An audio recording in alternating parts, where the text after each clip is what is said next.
Your career has been extraordinarily multifaceted. Yeah, well, yes. You have done more than anyone I can think of. Have you shaped it purposefully that way, or has it just happened because you followed your passion? How have you put your hands in so many Well, things? different things for different reasons. I didn't choose to be a working kid, the child actor part, and I did choose to get out of that.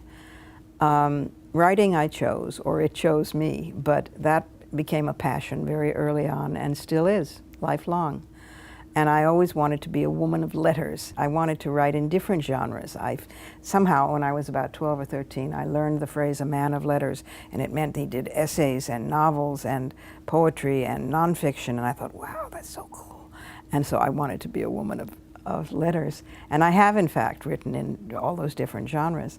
So that's the rock. Writing is the rock. And then the activism came in, I think, partly because it was my generation. I mean, I became involved in the civil rights movement, and then the anti-war movement. This was Vietnam.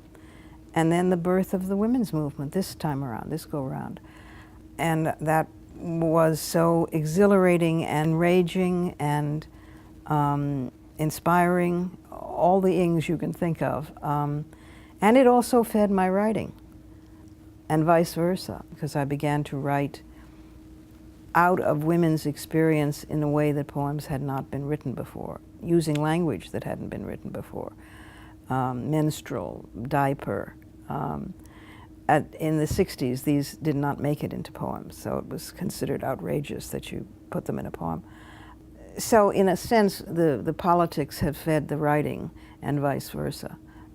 My best form of activism is still on the page, but it's very hard for me to say no to the other stuff as well.